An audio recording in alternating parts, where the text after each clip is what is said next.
Et bonjour à tous et à toutes et bienvenue à notre rendez-vous quotidien consacré à des réflexions, des méditations. Je voudrais aujourd'hui m'adresser aux mariés, aux jeunes mariés ou à ceux qui sont mariés depuis déjà un certain nombre d'années, parce que l'amour ne se périme pas.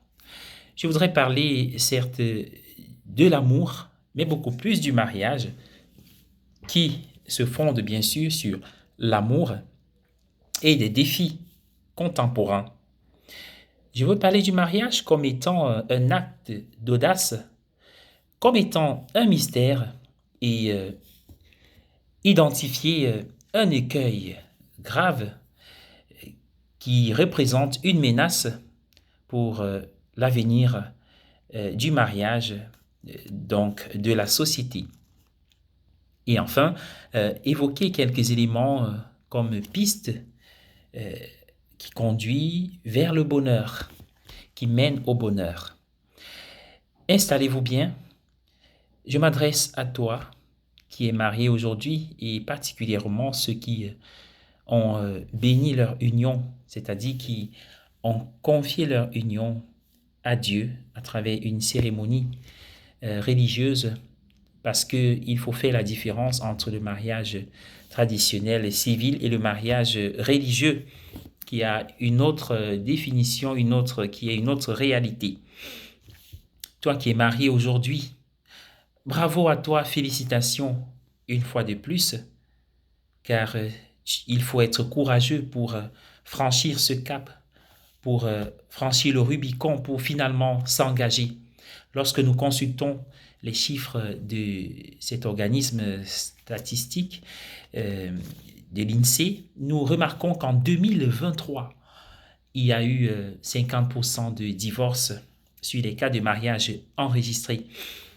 Et parmi les 50%, on a 75% qui sont des démarches initiées par les femmes. Et malgré cela, tu oses te marier, tu oses prendre cette décision. Bravo et courage.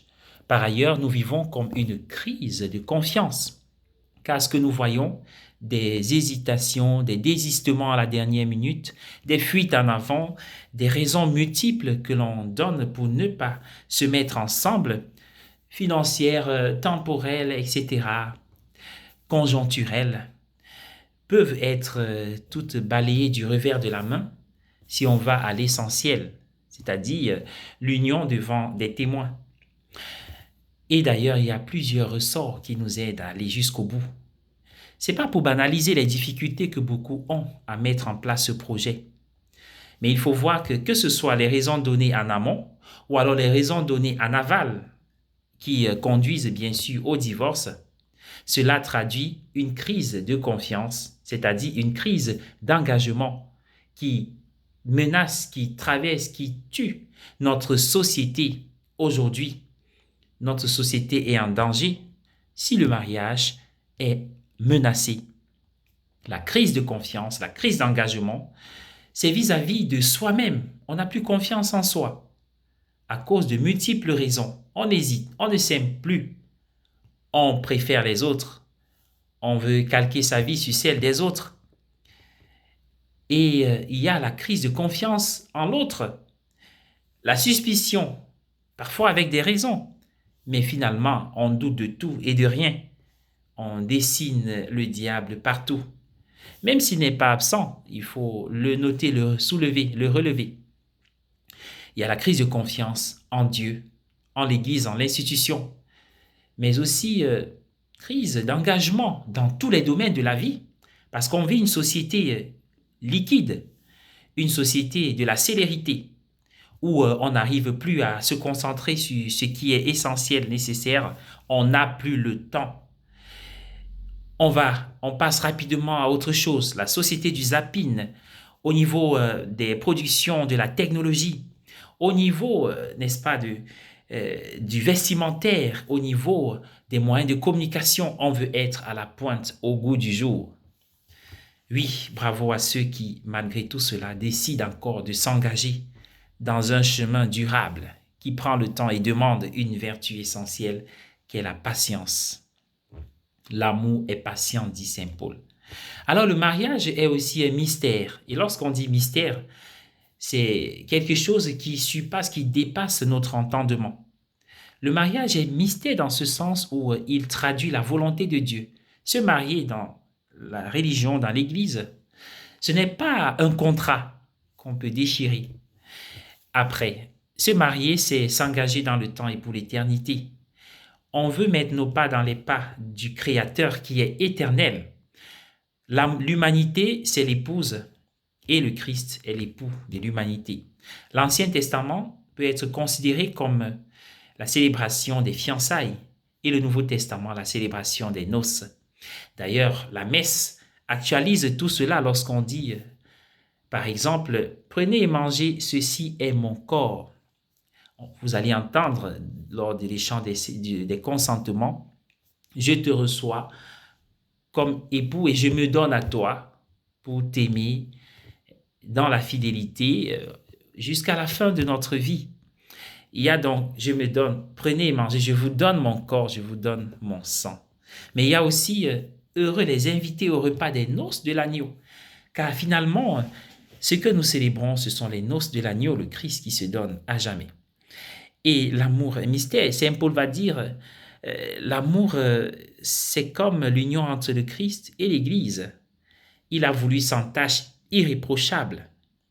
Alors vous êtes mariés, la manifestation du mystère, car se marier, c'est vraiment un mystère. Jésus, dans son algèbre, maître en algèbre, 1 plus 1 égale 2, tous deux ne feront plus qu'un pour Jésus, et non selon notre logique.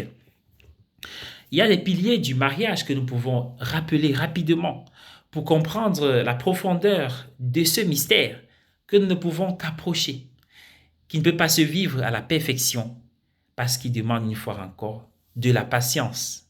L'amour est patient, l'amour rend service, l'amour n'est pas jaloux, il ne se vante pas. Le premier pilier que nous voulons évoquer, c'est l'hétérosexualité. L'amour chrétien se veut hétérosexuel. Et au-delà de toutes les discussions, de tous les courants contraires, de toutes les problématiques que l'on soulève, qui ont leur logique à eux, qu'il faut respecter, il y a les Écritures qui disent, en Genèse 2, verset 24, « L'homme quittera, pour s'unir à sa femme, homme, femme, hétérosexualité. » Il y a aussi ce que nous pouvons appeler l'unité dans le mariage, ou alors la monogamie, pour s'attacher à sa femme, et tous deux ne feront plus qu'un. La monogamie, pas à ses femmes. Ah oui, la monogamie évolue dans les Écritures saintes, dans la Bible. Par ailleurs, nous pouvons évoquer un autre pilier, l'indissolubilité du mariage. Que personne ne sépare ce que Dieu a uni. Et là, nous sommes en Matthieu 19, versets 3 à 6, qui a d'ailleurs repris beaucoup de paroles, des termes de Genèse 2, 24 que nous avons évoqués antérieurement. En plus de cette indissolubilité, parce qu'il s'agit d'un mariage, le mariage, c'est pas un amour d'un jour, mais c'est un amour de toujours. Il y a aussi la liberté, un choix libre. Il y a également le bien des époux. Il y a également l'ouverture à la vie, la fécondité. Tous ces piliers se complètent. Et en même temps, quand nous parlons de la fécondité, on évoque aussi l'éducation des enfants selon le rite chrétien, selon la foi chrétienne. Nous voulons évoquer qu'il y a une fécondité qui se veut aussi spirituelle. On n'est pas parent seulement selon la chair. Vous le savez plus que moi. Maintenant, évoquons ce que nous avons voulu appeler l'écueil, la menace qui plane comme l'épée de Damoclès. C'est celle de considérer le mariage comme étant la voie commune. Et c'est l'idéologie du mariage pour tous. J'ai 3 raisons pour m'y opposer. Le mariage n'est pas la voie commune. Première raison personnelle, selon moi, tout le monde n'est pas fait pour le mariage. Le mariage est proposé, c'est un appel, c'est une vocation. Et donc, la seule vocation qui soit universelle et commune, c'est celle, la vocation pour la sainteté, l'appel à la sainteté. Mais le mariage n'est pas la voie commune. Quand nous nous regardons, nous connaissons les uns les autres. Tout le monde n'est pas fait pour le mariage. D'ailleurs, si vous voulez aller plus loin, en ouvrant la Bible, en lisant par exemple Matthieu, si je ne me trompe pas, Matthieu 19, verset 12, on voit bien Jésus évoquer des catégories de personnes qui ne sont pas faites pour le mariage. Il y en a qui sont incapables de se marier selon la nature, de naissance, ou parce que les hommes les ont rendus tels, parce qu'ils sont devenus eunuques, ou alors ils ont fait ce choix pour se consacrer au royaume. Donc, Jésus lui-même reconnaît que tout le monde n'est pas fait pour le mariage. Et la troisième raison, le troisième argument, c'est l'argument social. Sur le plan social, on voit la répartition des tâches, la distribution du travail selon les professions.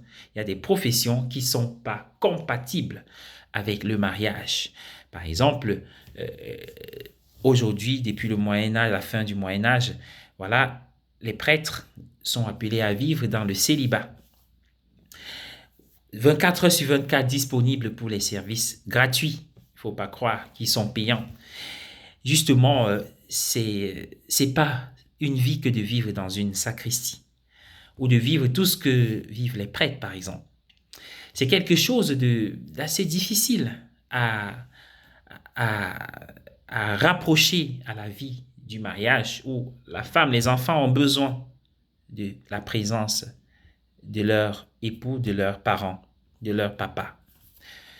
C'est pareil pour les explorateurs qui explorent les profondeurs, les abyssaux de la mer, ou alors le firmament grand, le firmament qui est au-dessus de notre tête, qui explore les étoiles, les astres, ceux qui travaillent à la NASA, ceux qui sont pilotes. Bref, on voit très peu de temps qu'ils consacrent à leur famille.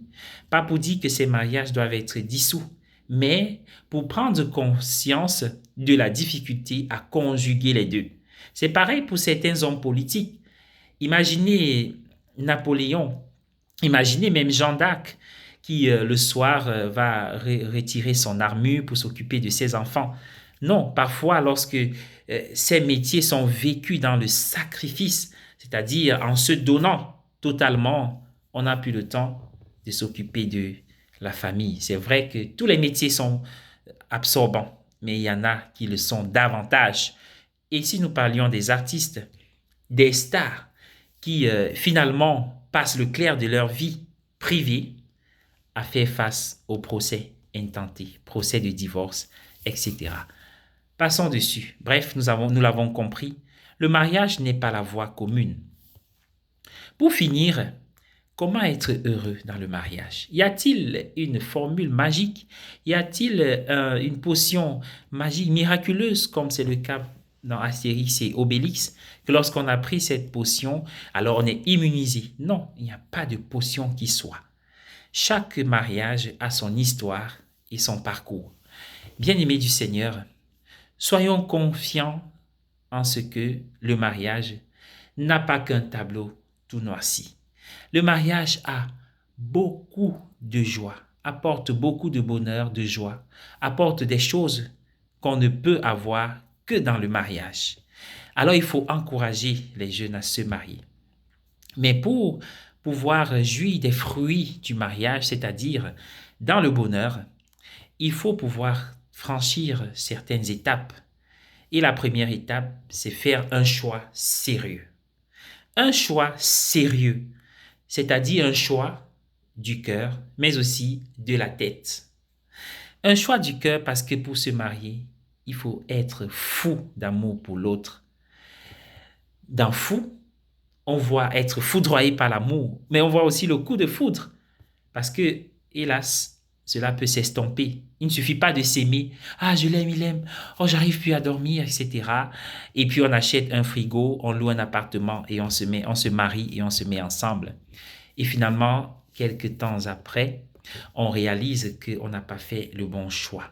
Donc, ça veut dire qu'il faut le choix du cœur, mais il faut aussi le choix de la tête, c'est-à-dire s'asseoir et réfléchir pour voir ce qu'on a de commun avec l'autre, car beaucoup de mariages échouent dès le départ. On n'a pas pris le temps de s'asseoir pour juger et jauger. Et le choix de la tête signifie une structure humaine accomplie, achevée, c'est-à-dire une personne qui a atteint la maturité dans la réflexion, qui a pu prendre le temps de peser le pour et le contre, comme dit l'Écriture, qui s'est assis et a vu si avec 5000 hommes ou 10 000, il peut aller contre l'autre qui en a 30 000, sinon il s'assoit et négocie.